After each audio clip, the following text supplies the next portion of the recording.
Ready? Good evening.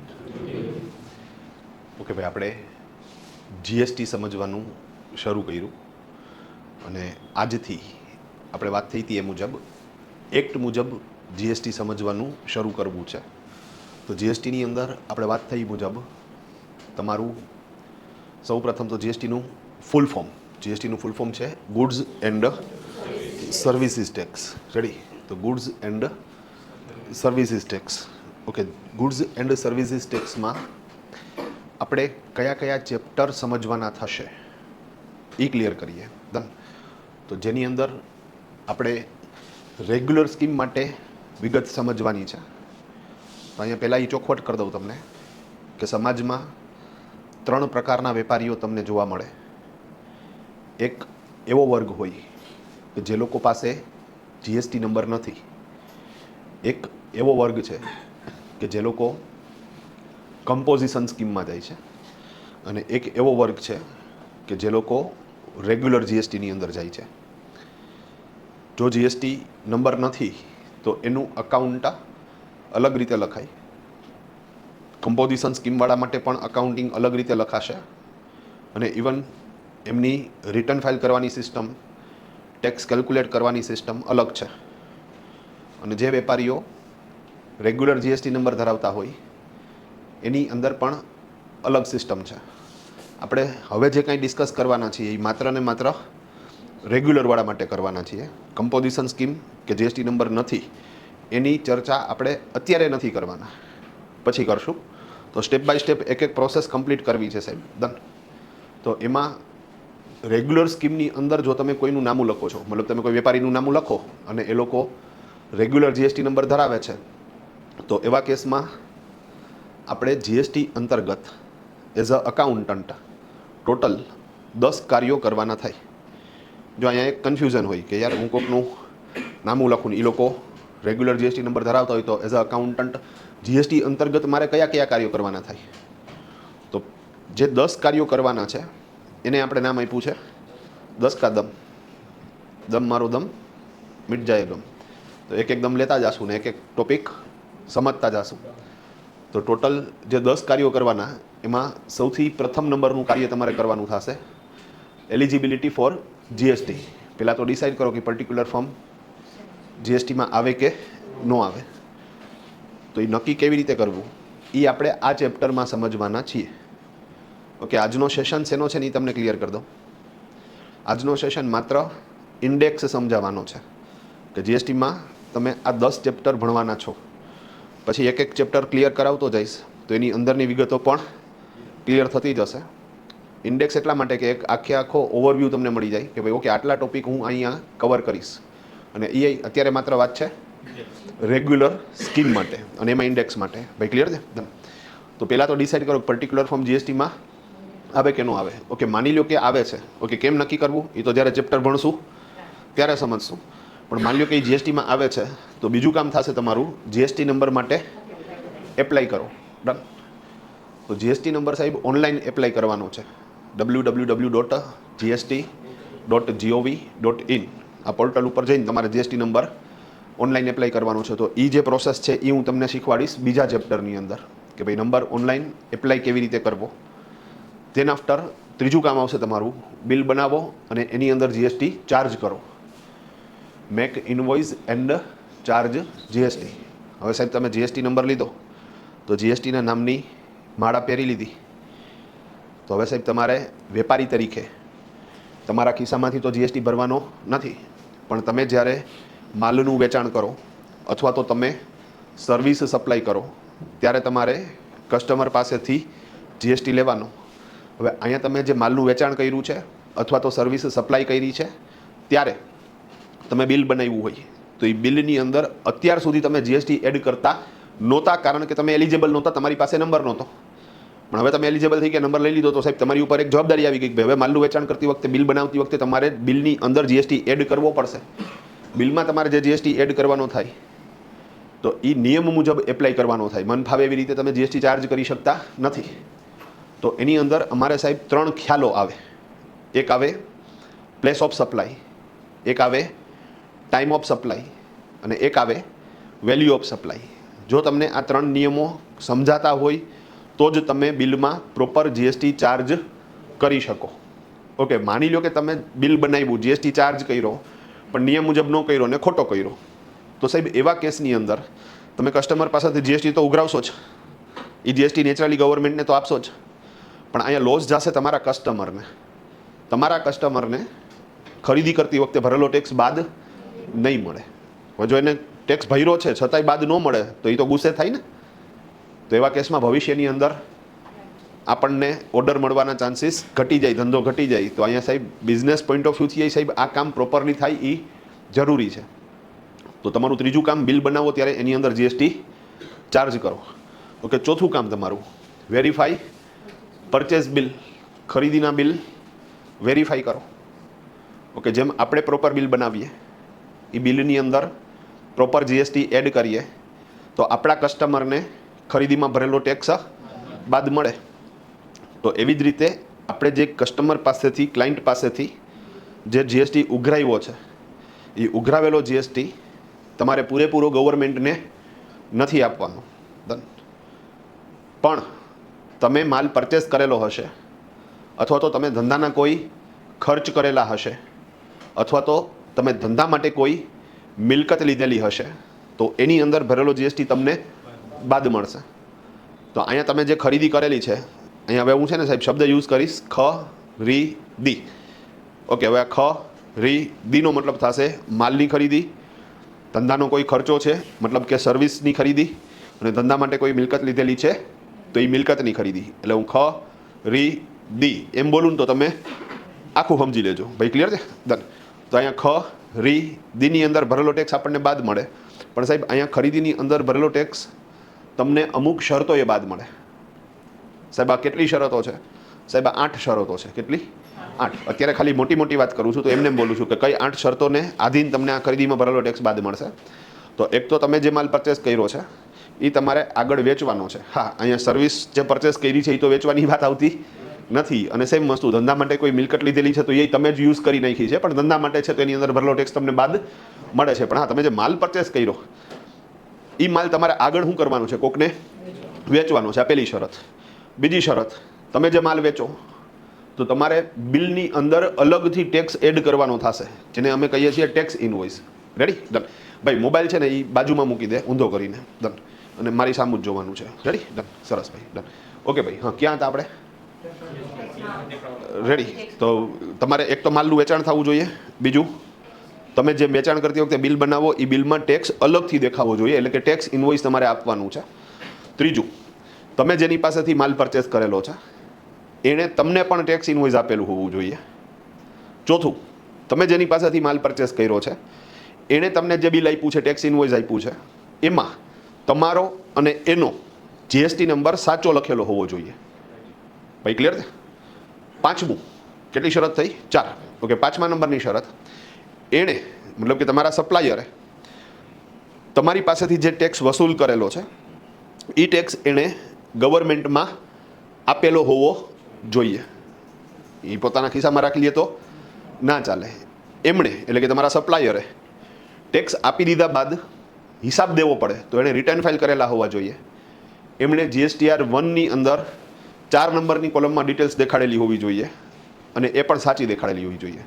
તો આ 8 condition fulfil થશે તો જ તમને ખરીદીમાં ભરેલો ટેક્સ બાદ મળશે. ભાઈ ક્લિયર છે? હવે અહીંયા નિરાતે તમે સમજો ને સાહેબ, તો 4 કન્ડિશન પેલી એવી છે કે જે આપણા કંટ્રોલમાં છે. જેમ કે ખરીદેલો માલ વેચવાનો, તો એ તો સાહેબ મારે વેચવાનો, હું વેચીશ. તમે જેને માલ વેચો એની પાસેથી તમારે ટેક્સ ઉઘરાવવાનો અને બિલમાં ટેક્સ ઇનવોઇસ બનાવવાનું. તો બરોબર, હું ટેક્સ ઇનવોઇસ બનાવીશ તો એ તો મારા કંટ્રોલમાં છે ને. ત્રીજી વસ્તુ, તમે જેની પાસેથી માલ પરચેસ કરો છો એણે તમને ટેક્સ ઇનવોઇસ આપેલું હોવું જોઈએ. અને ચોથી કન્ડિશન કે એમાં આપણો ને એનો જીએસટી નંબર સાચો લખેલો હોવો જોઈએ. ભાઈ ક્લિયર? તો સાહેબ તમે કહો કે ભાઈ એ આપણા હાથમાં થોડું છે, એ આપણા હાથમાં છે.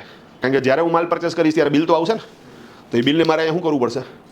વેરીફાઈ કરવું પડશે. એટલે અહીંયા લખ્યું જ ચોથું કામ આપણું કે ભાઈ પરચેસનું બિલ વેરીફાઈ કરો. વેરીફાઈમાં શું વેરીફાઈ કરશું? તો કે પહેલી વસ્તુ એ વેરીફાઈ કરશું કે ટેક્સ ઇનવોઇસ પ્રોપરલી બનેલું છે કે નહીં, અને બીજી વસ્તુ એ વેરીફાઈ કરશું કે આપણો અને એનો જીએસટી નંબર સાચો છે કે નહીં.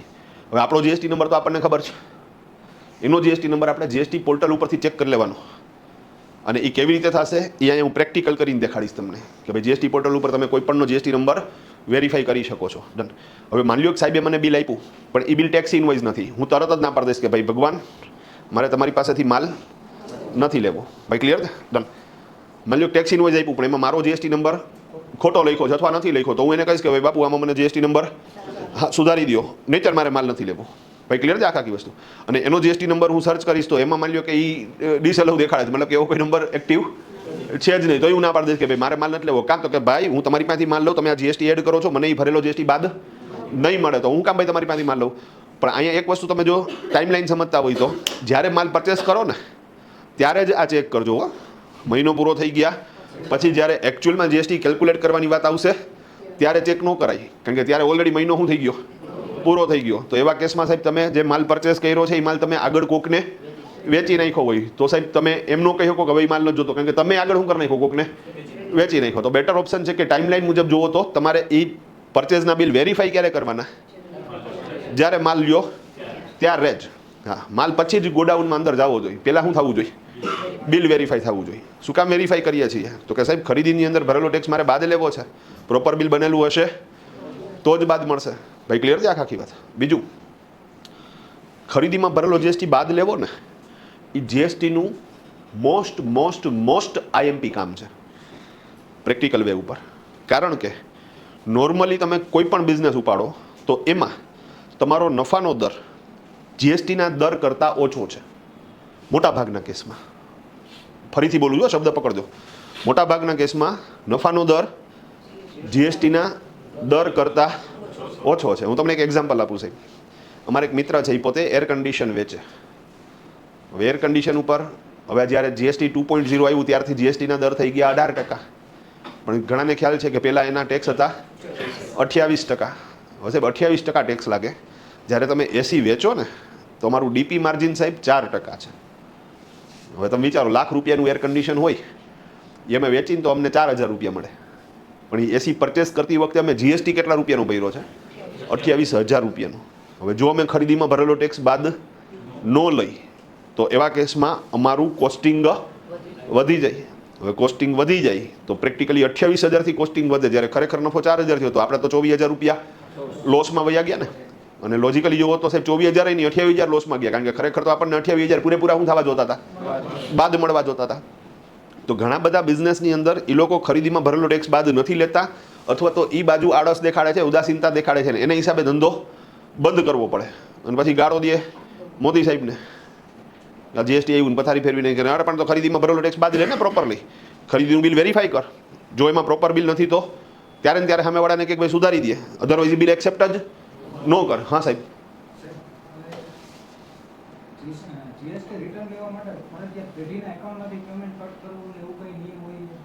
ઓકે ભાઈ, ઓકે એક પ્રશ્ન એ હા હા ડન.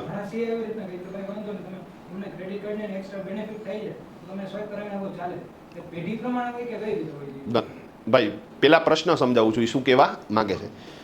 એણે એવી વાત કરી કે તમે કોઈ પરચેસ કરો તો એ પરચેસનું પેમેન્ટ તો કરવાનું થશે. તો એ પરચેસનું પેમેન્ટ છે એ પેઢીના અકાઉન્ટમાંથી કરવું ફરજિયાત છે. અને જો પેઢીના અકાઉન્ટમાંથી પેમેન્ટ કરીએ તો જ આપણને એ ખરીદીમાં ભરેલો ટેક્સ બાદ મળે.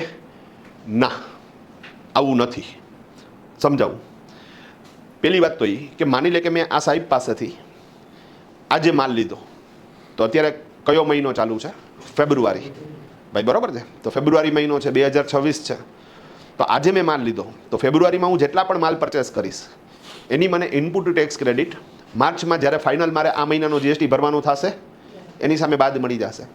હવે ક્યારેક એવું બને ને કે મેં એ ભાઈ પાસેથી માલ પરચેસ કર્યો છે, ઉધારે કર્યો છે, તો એનો મતલબ એમ કે હજી સુધી તો મેં એને પેમેન્ટ આપ્યું જ નથી અને 2 મહિનાની ઉધારી છે, તો હું તો એને ઓલરેડી એપ્રિલની અંદર પૈસા આપીશ. પણ જ્યારે માર્ચ મહિનાની અંદર મારું ફાઇનલ જીએસટી કોમ્પ્યુટેશન ટેબલ તૈયાર થશે ત્યારે મારો ઉઘરાવેલો જીએસટી છે એમાંથી મને આ ખરીદીમાં ભરેલો ટેક્સ બાદ મળશે. તો કહેવાનો મતલબ એ છે કે પેમેન્ટ નથી થયું તોય આપણને ભરેલો ટેક્સ શું થઈ જવાનો છે?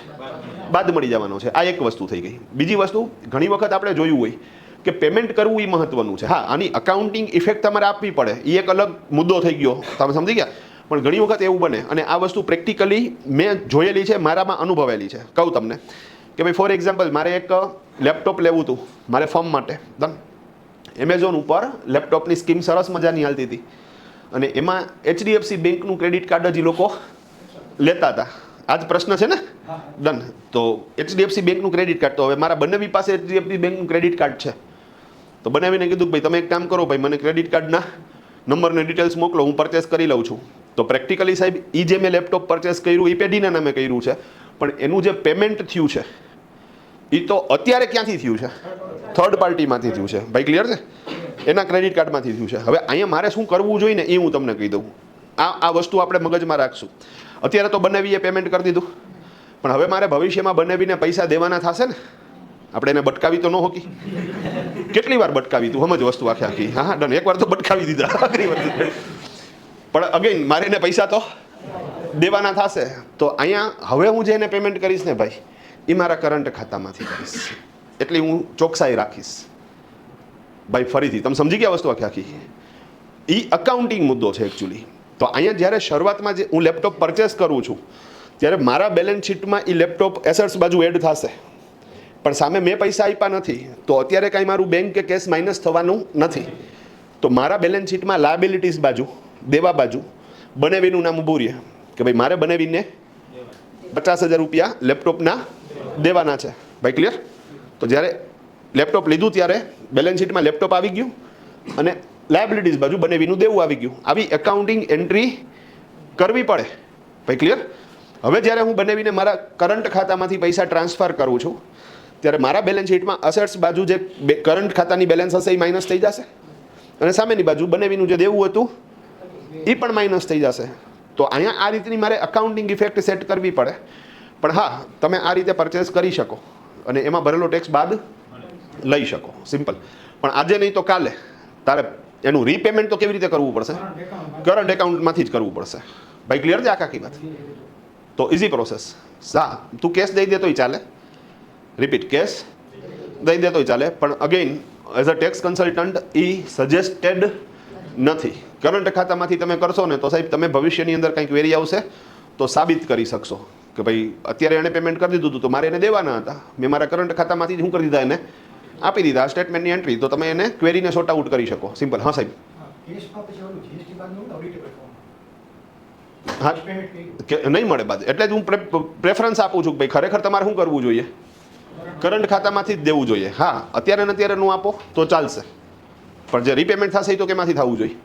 કરંટ એકાઉન્ટમાંથી જ થવું જોઈએ. ભાઈ ક્લિયર છે? બીજું, ઘણી બધી વખત કેવું થાય ખબર છે, અમુક વસ્તુઓ જોતો વાળી છે, લાકડાની તલવારો એમાં અકાલી, ક્યારેક હાલી જાય ક્યારેક ન હાલે. પણ સૈદ્ધાંતિક રીતે જ્યારે વાત કરતા હોય ત્યારે સાહેબ એ બધી વસ્તુને આપણે શું કરવી પડે?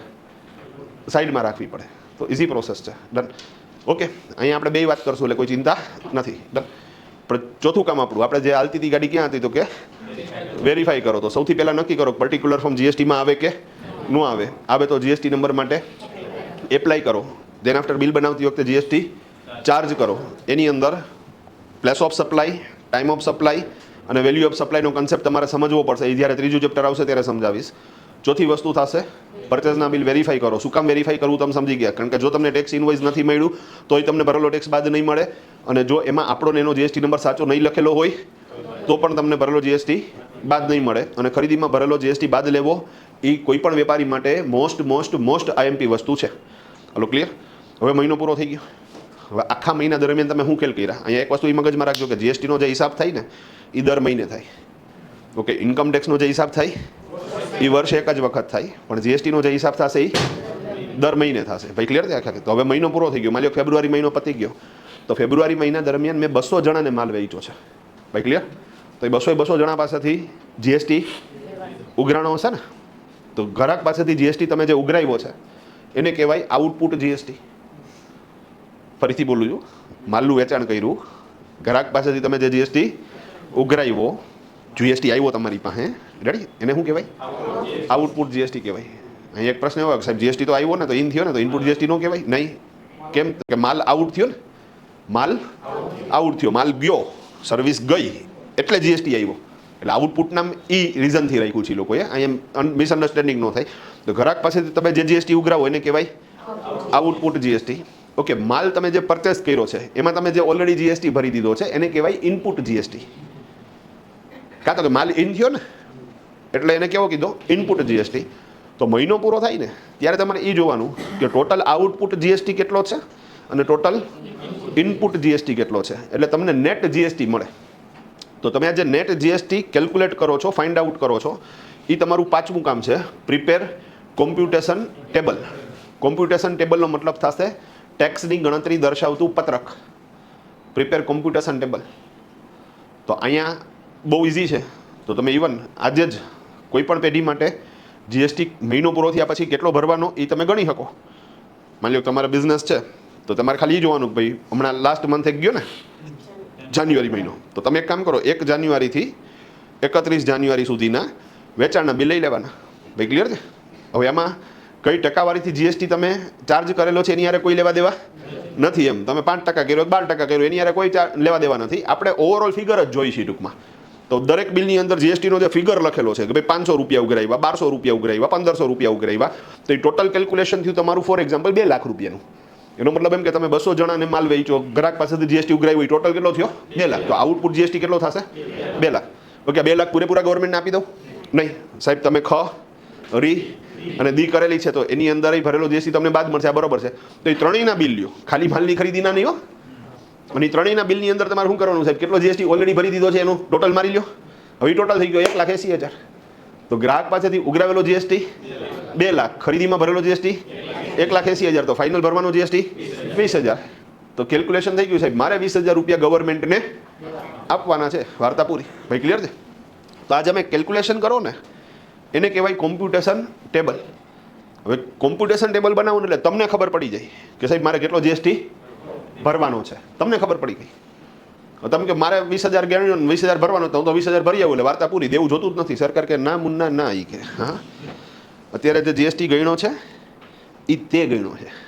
મેં કીધું તો મને કે હવે હું ગણીશ, હવે હું ગણીશ. એ કે મેં કીધું ઓકે, અને હું જે કહું ને એ ભરવાનો. હા, તું કે એ નહીં. હા, તો હવે એ ગણશે, પોર્ટલ ગણશે. તો પોર્ટલ ગણશે તો તમારે પોર્ટલને ડેટા તો દેવો પડશે ને. એમને એમ થોડો ગણશે. તમારે પોર્ટલને શું કરવું પડશે? ડેટા આપવું પડશે. ડન.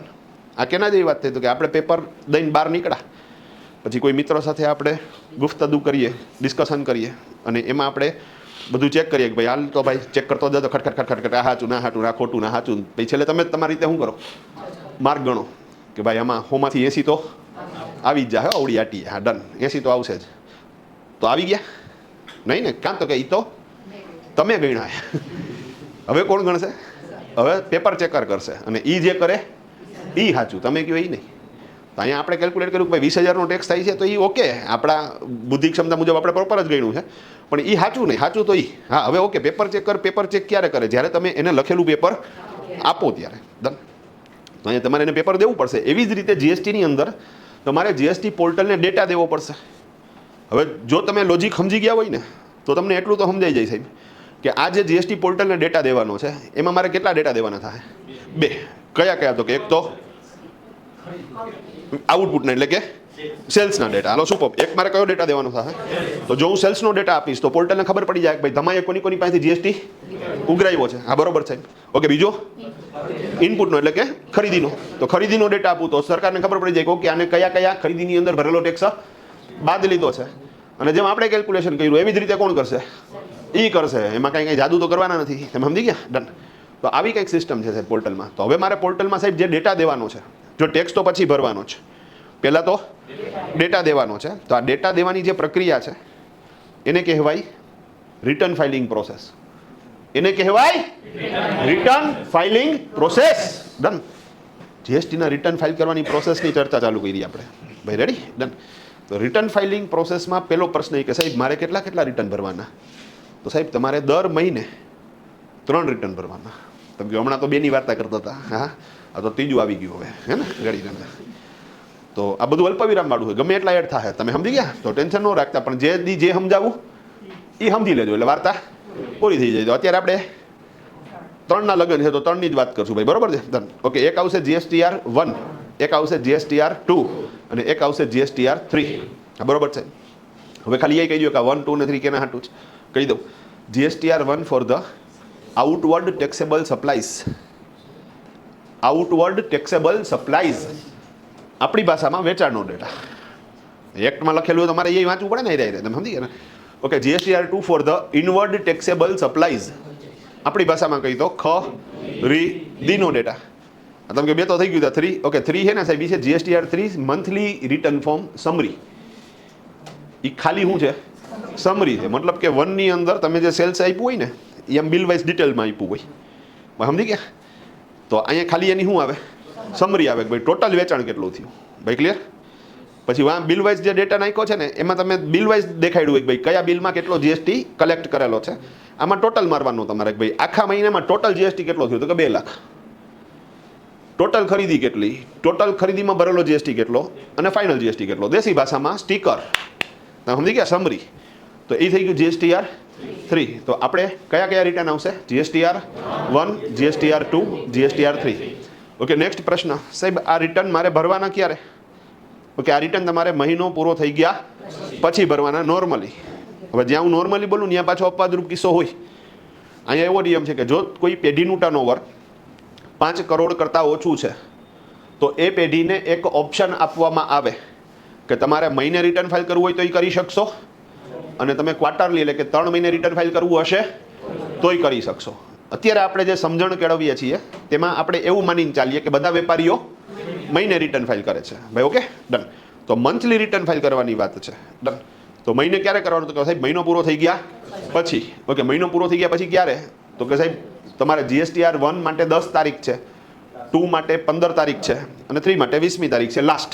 ડન. ભાઈ ક્લિયર છે આખી વસ્તુ? તો 1 માટે 10, 2 માટે 15, 3 માટે 20, બસ પૂરું થઈ ગયું. તો જાન્યુઆરી મહિનાનો કાર્યક્રમ હોય તો ફેબ્રુઆરીમાં 10મી તારીખે GSTR1, 15મી તારીખે GSTR2 અને 20મી તારીખે GSTR3.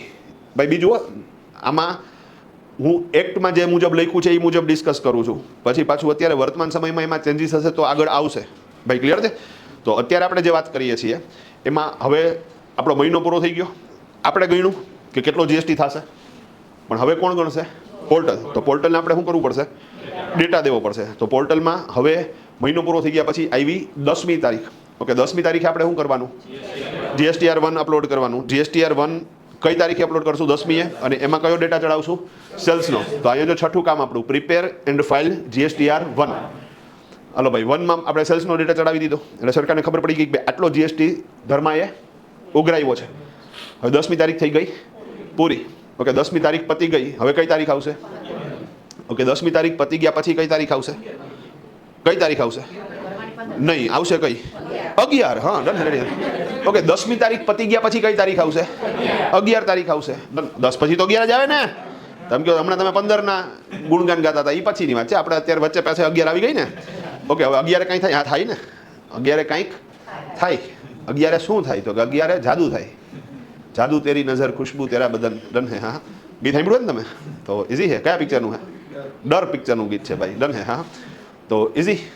શાહરૂખ ખાનનો ત્યારે સિતારો હતો વ્યવસ્થિત રીતે. ડન. પણ ઓકે, આપણે જે મૂળ વાત આવતી હતી. હા. તો 11મી તારીખે શું થાય? જાદુ થાય. ઓકે, જાદુમાં શું થાય કહું તમને. જાદુમાં હા, હું કોઈ મિલ ગયા હતા. હા, હું 11 વગાડીશ, તમે સમજી લેજો. હા, મને વાંધો જ નથી કથા કરવાનો. તો એમ જો વસ્તુ કાકી. હાલો રેડી.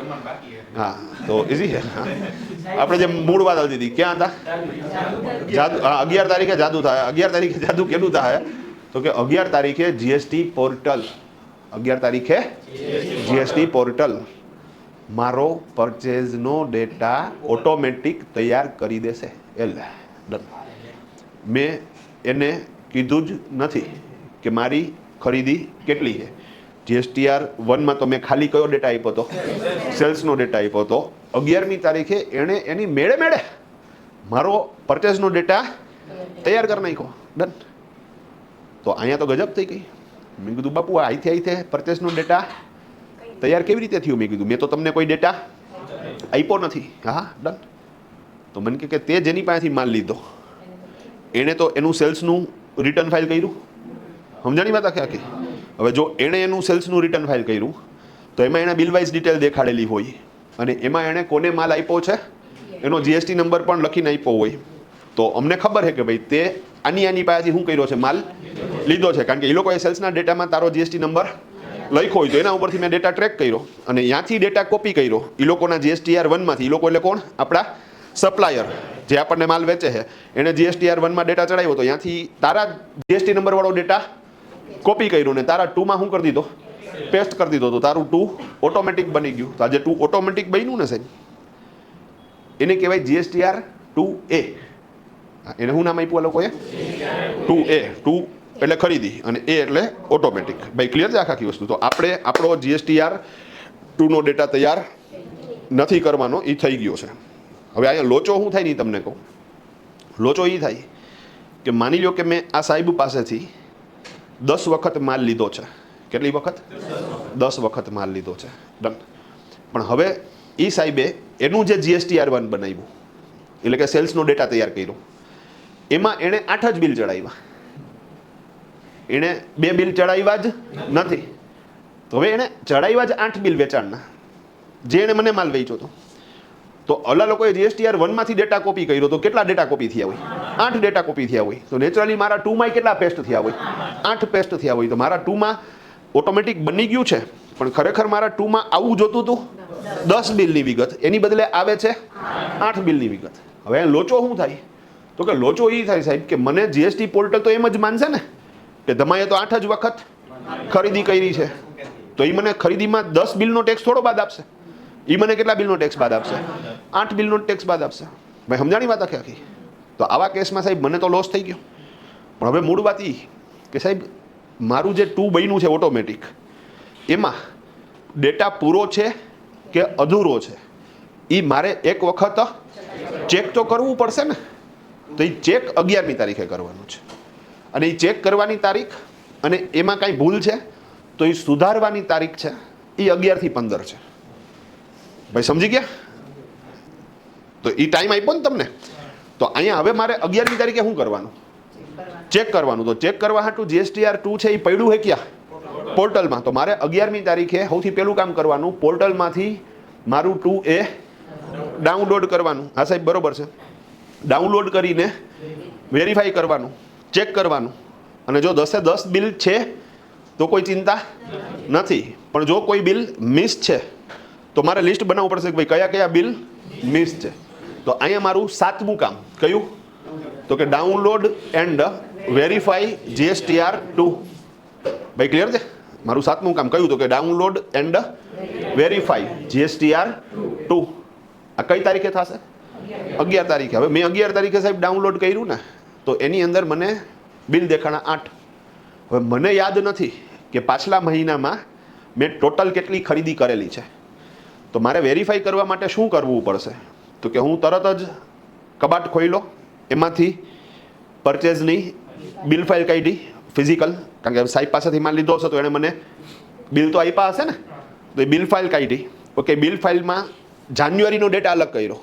તમે સમજી ગયા? આગળ પાછળ એક એક પૂઠું મૂકી દીધું. હવે જાન્યુઆરીના ટોટલ બિલ કેલ્ક્યુલેટ કર્યા તો 10 બિલ થયા. મને ટેન્શન થઈ ગયું. મેં કીધું યાર આમાં 2 ડાઉનલોડ કર્યું છે એમાં તો 8 બિલ છે. તો પછી હું એક એક બિલ ચેક કરતો ગયો કે કયું બિલ આવી ગયું છે. તો એ ચેક કર્યું તો મને ખ્યાલ આવ્યો કે 9 નંબરનું બિલ અને 10 નંબરનું બિલ આ 2 બિલ મિસિંગ છે. ખ્યાલ આવી ગયો? તો એનો મતલબ એવો થયો કે સાહેબ 9 નંબરના બિલની અંદર મેં જે ટેક્સ ભર્યો હોય અને એ જ રીતે 10 નંબરના બિલમાં મેં જે ટેક્સ ભર્યો હશે એ મને બાદ નહીં મળે. ભાઈ સમજી ગયા? હવે એ ટોટલ ટેક્સ થતો તો ફોર એક્ઝામ્પલ 20,000 રૂપિયાનો. કેટલો? 20,000નો. તો મારે પ્રેક્ટિકલ 2 બિલમાં 10,000 છે એવું આપણે હાલ પૂરતું માની લઈએ. ડન. તો સાહેબ મારે ખરેખર જે ટેક્સ ભરવાનો થતો તો આપણે જ્યારે કેલ્ક્યુલેટ કર્યું હતું 5મા સ્ટેપમાં એમાં તમે યાદ કરો આપણે કેટલા ભરવાના થતા હતા? 20,000. પણ હવે મને પોર્ટલ એમ કહે છે કે ધમા તારે તો 40,000 ભરવાના છે, જ્યારે ખરેખર કેટલા ભરવાના છે? 20. હવે પોર્ટલ આવું શું કામ કહે છે એ મેં ભૂલ પકડી લીધી કે સાહેબ મારા સપ્લાયરે 2 બિલ ચડાવ્યા નથી એટલે મારા 2માં 10ની બદલે 8 બિલ દેખાય છે અને એટલે મને એ 2 બિલની અંદર ભરેલો ટેક્સ બાદ મળતો નથી. હલો, આ સમજાઈ ગઈ બધી વાત? હવે અહીંયા સાહેબ મને મન થઈ ગયું કે હું એ 2ની અંદર 2 બિલ એડ કરી દઉં. મેં સમજાઈ ગયું? મેં કીધું આપણું કામ કેટલું હેલું થઈ ગયું. ખરેખર તમે જુઓ તો મારે તો 2 બનાવવાનું હતું, એ બનાવવું જ ન પડ્યું મારે. 8 તો ઓલરેડી મને શું થઈ ગયા? મફતમાં મળી ગયા. મારે તો હવે કેટલા બિલની પ્રોબ્લેમ રહી? તો મેં કીધું 2 બિલ હું ચડાવી દઉં તો મારા 2માં કેટલા બિલ થઈ જાય? 10 બિલ થઈ જાય તો મને તો 10 બિલનો ટેક્સ બાદ મળી જાય. તો મેં નક્કી કર્યું કે ભાઈ 2માં તો હું એડ કરીશ. મેં કીધું હવે હું 2માં એડ કરવા ગયો ને તો મને જીએસટી ડિપાર્ટમેન્ટે ના પાડી દીધી. મને કે ધમા તું જોઈ હક પણ એમાં કાંઈ હળીફિકેશન ન કરી હક. ડન. મેં કીધું ઈ વળી કેવું જોઈ હકી કે અવેડામાં કેટલું પાણી છે તું સમજો પણ અવેડામાં તું પાણી નાખી ન હકી કે. મેં તું પણ પાણી થોડું ઘટે છે અવેડામાં મારે નાખવું હોય તો. મને કે કૂવામાં હોય તો અવેડામાં આવે ને કે. હા તો મને કે 2માં આવે છે ક્યાંથી? તમારા સપ્લાયર 1 બનાવે છે ત્યાંથી. તો તારે પાણી નાખવું જ છે ને તો તું ક્યાં નખાવ? 1માં નખાવ. ભાઈ તમે સમજો વાત ને, કૂવામાં પાણી નખાવ ટૂંકમાં. મેં કીધું પણ 1 હું થોડો બનાવું છું, 1 તો મારો સપ્લાયર બનાવે છે, એના કંટ્રોલ મારી પાસે નથી. નહીતર તો હું 1માં એડ કરી દો મારું હાલે તો. તમે સમજી ગયા? હા સપ્લાયર મારા મને એના આઈડી પાસવર્ડ જઈને એટલે ખપા ખપ એનું 1 ખોલું અને હું ત્યાંથી શું કરી દઉં? એડ કરી દઉં. પણ એવું તો થવાનું નથી. તો મેં કીધું શું કરવાનું? મને કે ભાઈ તું એને કે એના 1માં એડ કરે તો તારા 2માં ઓટોમેટિક આવી જાય. મેં કીધું હું એમ એડ ન કરી શકું. મને કે હવે પૂછતો નહીં, ન કરી શકી કે એના 1માં કરશે તો જ એડ થશે. મેં કીધું ઓકે. તો એના હાટું થઈને હું એને શું કહું? મને કે એને એવું કહેજે કે આ 2 બિલ છે ને એ 2 બિલ મારા 2માં દેખાતા નથી, તો તમે તમારા 1Aમાં એડ કરો. મેં ફરીથી આ કંઈક નવું પૂછેલું તમે. મેં કીધું મને કે 1Aમાં એડ કરો. મેં કીધું 1માં. મને કે 1A એટલે અમેન્ડમેન્ટ. હા દર વખતે એટલે ઓટોમેટિક ન હોય. તમે સમજી ગયા છો આખી રેડી? તો એનો મતલબ શું થાય? અમેન્ડમેન્ટ થાય. ભાઈ ક્લિયર છે આખી વસ્તુ? ડન. તો એ એટલે અમેન્ડમેન્ટ. હા તો તમારે અમેન્ડમેન્ટ કરવાનું. અમેન્ડમેન્ટ એટલે સુધારો વધારો. ડન. કઈ તારીખથી કઈ તારીખ વચ્ચે કરશો? 11 થી 15 વચ્ચે કરજો. ભાઈ કરી નાખજો, કારણ કે તમે કૂવામાં નાખશો તો જ અહીંયા અવેડામાં આવશે ને તો જ અમે તૈરસાહી પાણી પીવું થોડું ઘણું. બરોબર ને? રેડી. તો મારે એને કહેવું તો પડશે ને. એને કંઈ બ્રહ્મદેવ સપનામાં તો નહીં આવે. તો મેં તરત જ શું કર્યું સાહેબ? તો કે મેં ઓલા 9 નંબર અને 10 નંબરના જે બિલ હતા ને એના ફોટા પાડી લીધા. ડન. પછી એ ફોટા મેં એ ભાઈને વોટ્સઅપમાં નાખી દીધા. પછી મને એમ હક નહોતું થતું તો મેં વોટ્સઅપમાં ઓલી વોઇસ નોટ આવે ને, ઓલું માઇકનું બટન દબાવવાનું ને, તો વોઇસ નોટ ચાલુ કરી કે આદરણીય વેપારી શ્રી, અત્રે મેં તમને 2 બિલ મોકલાવેલા છે, 9 નંબરનું બિલ અને 10 નંબરનું બિલ. આ બંને બિલ એવા છે કે જે મારા 2Aમાં દેખાતા નથી. એનો મતલબ એવો થયો કે તમે તમારા 1માં તમે તમારું જે GSTR 1 ભરેલું હશે એમાં કાં તો એ 2 બિલ તમે ચડાવ્યા જ નથી, કાં તો તમે એ 2 બિલ ખોટી કોલમમાં ચડાવેલા છે.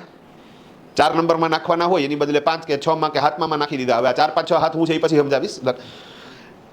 અને કાં તો સાહેબ તમે એ 2 બિલ જે પ્રોપર ચડાવેલા હશે પણ મારો GST નંબર ખોટો લખ્યો હશે એ જે હોય તે, પણ તમે આ 2 બિલ 11 થી 15 તારીખ વચ્ચે તમારા GSTR 1Aમાં ચડાવી દો. જો ન ચડાવેલા હોય તો ચડાવી આપજો અને જો ભૂલ થયેલી હોય તો સુધારી આપજો.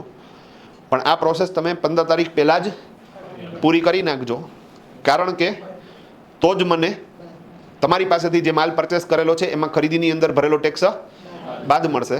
તો વહેલી તકે આ પ્રક્રિયા પૂર્ણ કરવા માટે વિનંતી છે. ખૂબ ખૂબ આભાર. બસ નોટ પૂરી થઈ ગઈ. નોટ મોકલાઈ ગઈ. નોટ મોકલાઈ ગઈ ને ભાઈ પછી હું અડધી કલાકે શું કરું સાહેબ? મોબાઈલ જોઉં. મને ટેન્શન થાય સાહેબ કે આ ખરીદીમાં ભરેલો ટેક્સ શું થવો જોઈએ? બાદ મળવો જોઈએ. હા મારા પપ્પા મારી સામું જો. મને કે તું કેમ આટલો બધો ટેન્શનમાં હો? મેં કીધું પપ્પા તકલીફ છે. મેં કીધું. મને બરોબર છે કે હા રેડી.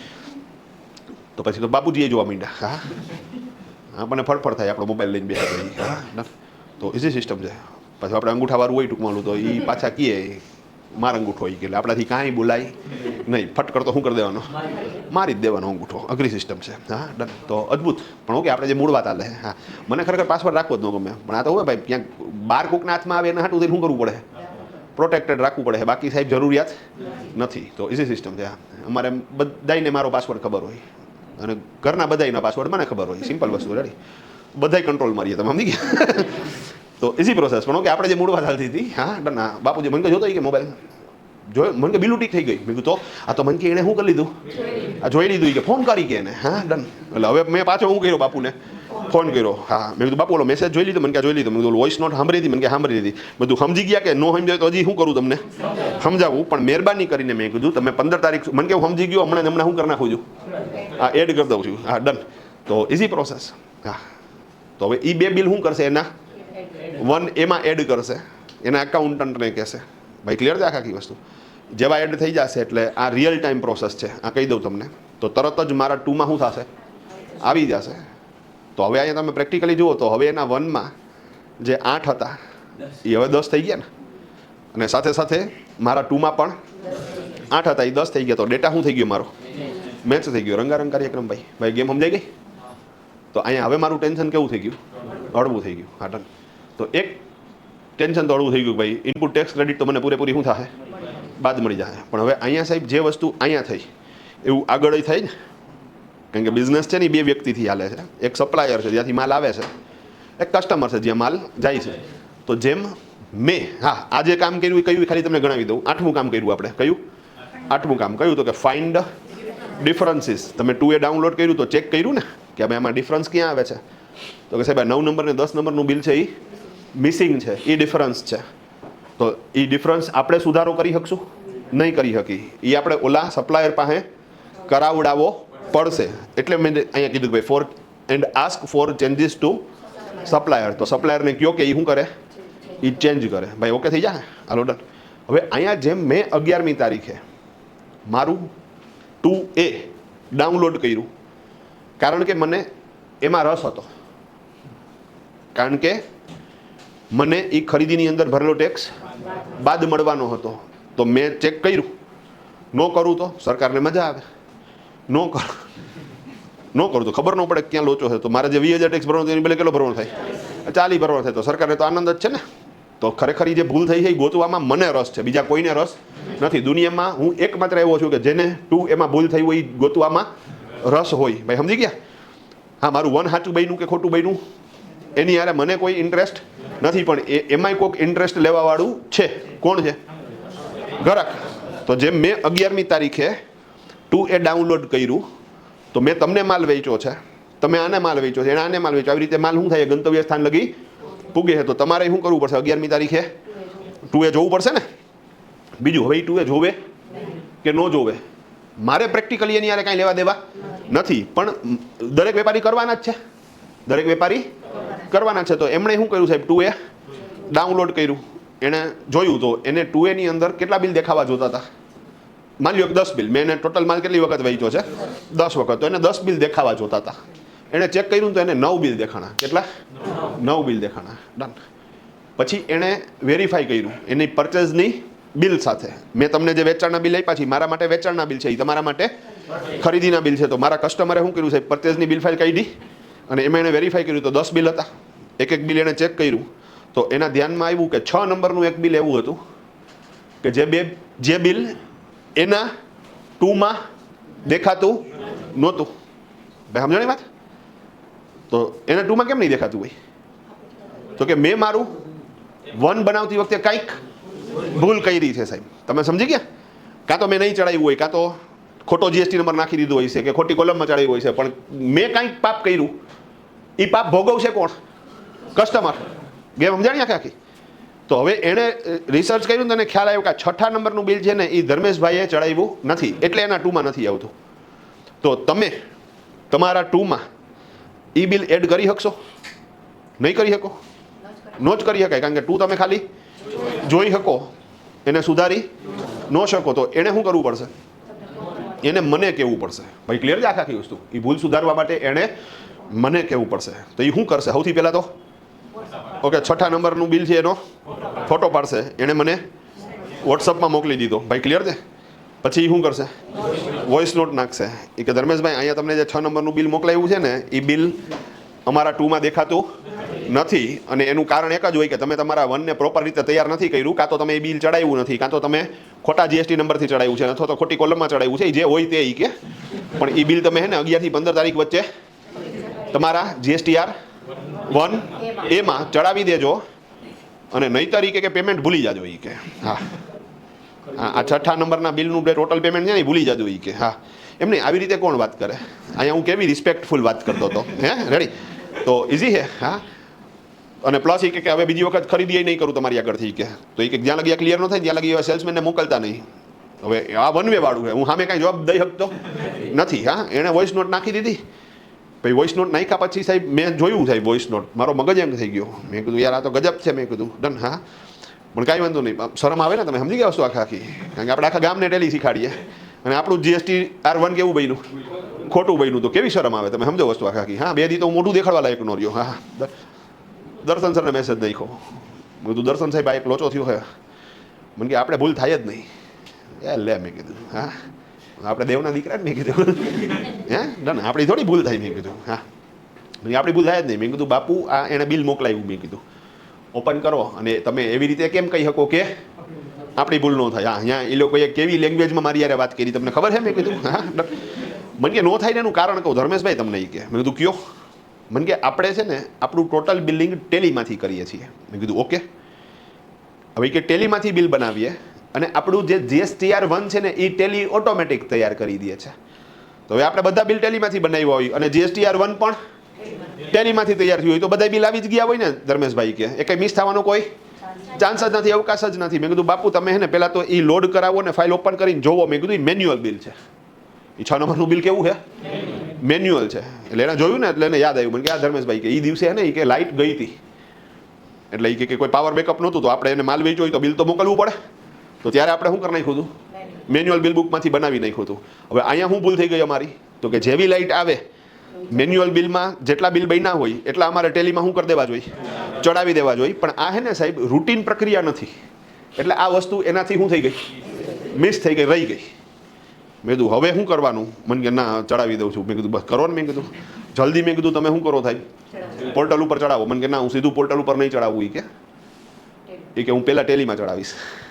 આ લોજિક સમજો. એ કે જો હું સીધું પોર્ટલમાં ચડાવી દઈશ ને તો પોર્ટલ તો સુધરી જશે, ટેલીમાં નહીં સુધરે. તો પાછું વર્ષના અંતે જ્યારે ઓડિટ કરશું ત્યારે GST રિટર્ન આ ઇન્કમ ટેક્સનો ડેટા મેચ કરશું ત્યારે નહીં મળે. અને પછી તો સાહેબ કેટલા બધા ટ્રાન્ઝેક્શન થઈ ગયા હોય તો એ ડેટા ગોતવું હોય અઘરો પડે. તો એ કે ભલે 5 મિનિટ લાગશે. એ કે મને વાર નહીં લાગે. એ કે હું ટેલીમાં નાખીશ પછી રિટર્ન રિવાઇઝ કરાવીશ અને પછી અપલોડ કરાવીશ. બધું ઓકે. એ મારો કોલ નથી, તમારો કોલ છે, પણ જલ્દી કરો અને જેવું થાય ને એ ભેગો મને મેસેજ કરો. મેં કીધું હા.